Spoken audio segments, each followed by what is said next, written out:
Welcome back to Beyond the Battlefield. Today we're entering something different. Something that never dies. Something you can't really see, but it's there. Always there. No matter what you lose, no matter what breaks, no matter what ends. Krishna calls it the indestructible. But what does that even mean?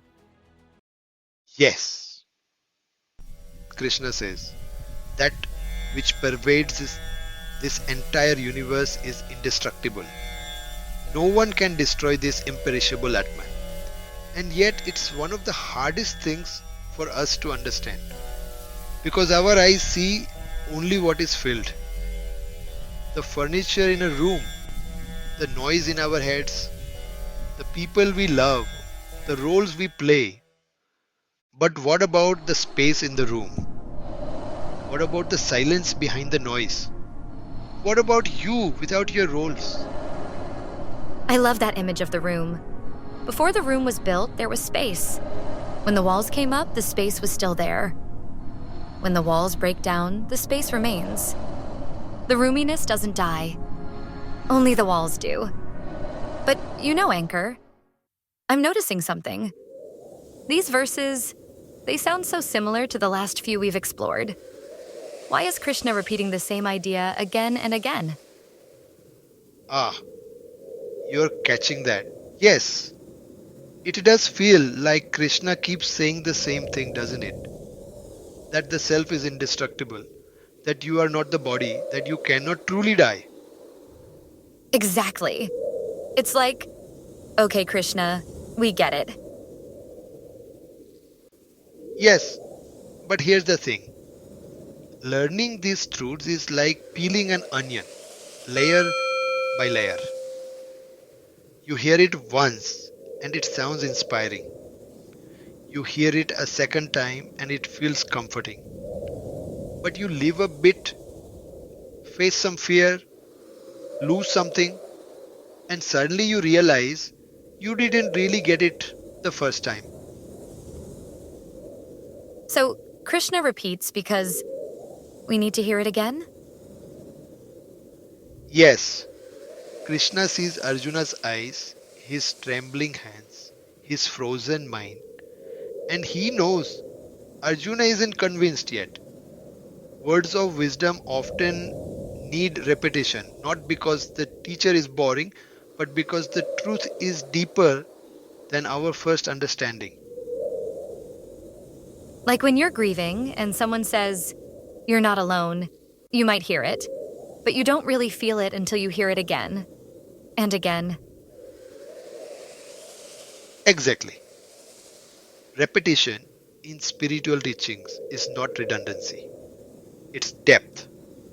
It's the art of reminding us what is important in different words from different angles until it finally breaks through the fog of our fear. Krishna is not merely instructing Arjuna few, he's working with his fear, his confusion, his attachments. And he knows that sometimes the most important messages require gentle, compassionate repetition. That makes sense. So if it feels repetitive to us, maybe it's exactly what we need to hear, over and over until it really lands. Exactly. And in leadership too, we often need to remind ourselves again and again of what truly matters until our actions align with that truth. Okay, coming back to verse 17. The empty space is never created, so it can never be destroyed. And Krishna calls this the subtlest. But even subtle is an imperfect word because language can only describe what can be seen, touched, measured.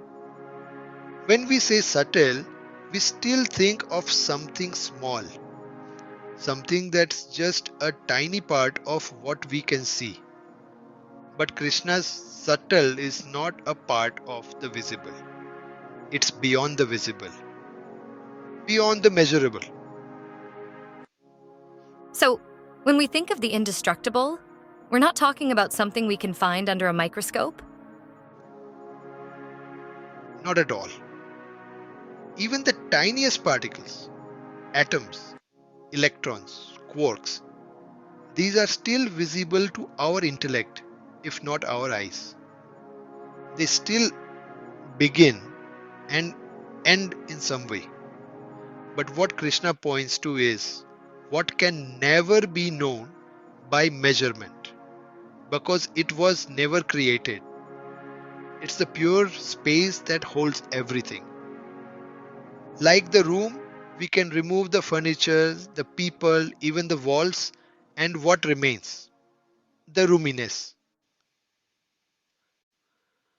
I'm thinking of a garden. A flower blooms and its fragrance spreads in the air. The fragrance is of the flower, but it makes the entire garden fragrant. In the same way, Krishna says the soul, the Atman, is what makes this body feel alive. Yes, the flower will wither, the fragrance will fade, but the space in the garden remains. In the same way, all forms perish. Trees fall, flowers fade, even mountains erode. And so will this body, these roles we hold so tightly. But what never perishes is that pure witnessing space within you. That's beautiful.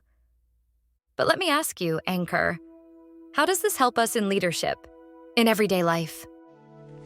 Think of your leadership role like the furniture in a room. It's useful, it serves people, it brings beauty. But it will change, it might end. And if you attach your identity to that furniture, you will suffer when it's gone. The space is your deeper identity, the witnessing presence. When you live from that space, you can lead without fear. You can navigate uncertainty with calm. You can serve your people without becoming trapped by the constant rise and fall of situations. So today, as you go about your day, notice the space in your room. Notice the space between your thoughts. Notice the space behind your breath. And remember, this space is you. It never dies. Everything else will come and go. Krishna's verse invites us to trust in that which can never be lost, to anchor ourselves in what is indestructible, to lead from that unshakable space, to live with fearlessness, knowing you are the space in which life happens, and that space never dies. Now we move to verse 18. Krishna says, these bodies of the eternal, indestructible and immeasurable self are said to have an end. Therefore, Arjuna fight. For Arjuna, this battlefield is not just land and weapons. It is family, teachers, friends. It is the love and duty, fear and guilt, life and death, all tangled together. And Arjuna's confusion here is our confusion too. When we face tough decisions, letting go of a toxic partnership, pivoting when a dream project collapses, firing someone when it feels personally cruel, it feels like violence, like we are hurting others or ourselves. Krishna's call to fight is shocking. When the Gita first reached the West, moral philosophers were shaken. How can a spiritual scripture encourage war?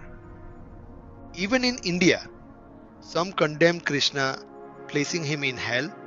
Few, conflicted, reinterpreted the Gita as a purely symbolic inner battle. Krishna's words do not fit comfortably with our moral frameworks. Krishna isn't giving permission for violence. He's not promoting war for war's sake. But he's also not simply saying, avoid all conflict. Krishna's teaching transcends morality. He is saying, war and peace, violence and non-violence, good and bad, all exist within the same dream. Morality is a social arrangement within this dream. It is necessary but not ultimate. It changes with time, context, and society. Yesterday's moral can become today's immoral. What is right in one era may be wrong in another. So, Krishna is teaching that Dharma is beyond morality? Exactly. Dharma is not about choosing a better dream. It is about awakening from the entire dream. Krishna says, both the person who kills and the person who saves are acting within the illusion. The killer thinks, I have destroyed. The healer thinks, I have saved. Both are illusions within the dream. The self which was there before time, before the second experience, remains untouched, unscarred, unchanging. Then why does Krishna say, therefore, fight? Because action in the world is necessary. We cannot avoid action, decisions, or conflicts in life.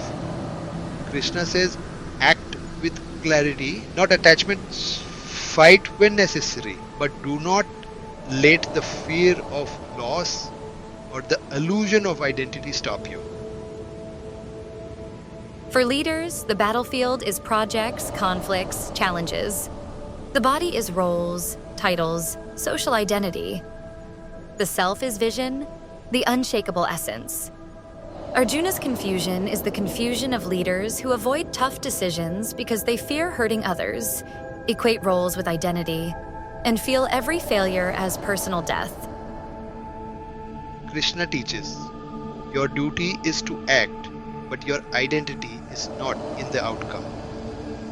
The world of roles, goals, and challenges is temporary, like the body. Your essence, the self, is beyond birth and death, beyond winning and losing. Krishna is telling Arjuna, you are grieving over bodies, over forms that will pass. You are seeing the war as ultimate reality. But I am asking you to wake up and act from your true self. Fearless action does not come from aggression, but from clarity and remembrance of who we are. When leaders remember, I am not my role. I am not this fear. I am the witnessing awareness, untouched by outcomes. They can lead, act, and even fight when necessary without fear, guilt, or attachment. Krishna's message in verse 18 is, the bodies are perishable, the self is not. Therefore, act. Not because war is holy, but because life calls us to act, and spiritual maturity is to act while remembering who we truly are. Action is your duty. Awakening is your destiny. Fight your battles, but from the unshakable center within. Act, but remain free. This is fearlessness, rooted in the timeless self. Arjuna is trembling, caught in the impossible. How can I fight? How can I kill those I love? I would rather die than become a killer. Krishna now responds in verse 19. This soul neither slays nor is slain. Arjuna fears becoming the killer or the killed. Krishna says the self is neither. It does not kill, it cannot be killed. Krishna is saying, what truly is neither dies nor can be killed. What can be killed, what fears being killed, is the body within us. Outside us, what is destroyed is the world. That which is immortal is consciousness. That which is mortal is matter. The mortal is like a wave, temporary, ever shifting, unreal. The immortal is like the ocean, steady, timeless, real. In our world, death seems like the only certainty. Rich or poor, sick or healthy, king or beggar, everyone moves towards death. Life is uncertain, but death seems certain. And yet Krishna says the only certainty is that death is an illusion. Like, if we dream our head is cut off, we feel pain until we wake up. Exactly. In a dream, a beheading feels real, the fear feels real, the pain feels real. But when we wake up, it disappears. Similarly, in the illusion that we are the body, we fear death. For the enlightened, who know they are not the body, the fear of death disappears. We have never experienced our own death. We have only seen others' bodies stop moving, breathing, speaking. We assume, if it happened to them, it will happen to me.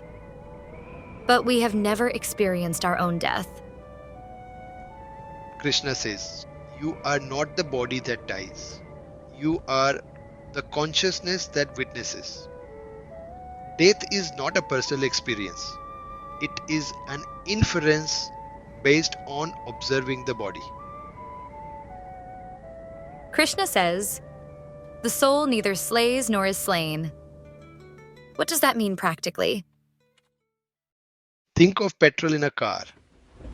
Petrol does not decide the car's direction. Petrol does not control speed. Petrol does not cause accidents. It only provides energy for the car to move. Just like vision of an organization, without vision, nothing moves. Still, most of us focus on goals and not vision. Similarly, the soul is the energy, the consciousness that powers us. It does not decide, does not act, does not kill, does not get killed. It is not the doer nor the experiencer. We cannot catch the soul. We can only become the soul. Exactly. You cannot see it, hold it, or act on it. You can only be it, live from it, act through it. What does this mean for a leader? Fear of killing and dying appears in leadership too. Fear of hurting people with tough decisions. Fear of losing respect when making hard calls. Fear of the death of a role, project, or identity. Krishna says, act without fear, lead without attachment, decide without guilt. Because your true self cannot be hurt by the outcomes of your actions. Take a slow breath and let it go. Feel your fears about failing, hurting, or losing. Feel your resistance to acting, to deciding. Now become aware of the silent witness within that powers your body like petrol powers a car. It is not afraid. It does not act. It does not die. It simply is. Verse 19 is a radical invitation to live and lead fearlessly, to understand that you are the ocean, not the wave, to see that you are consciousness, not the body, to act with clarity, without the illusion of death. If you have any question or you want to interact with us, now you can check out our exclusive GPT companion link, BYB Interactive.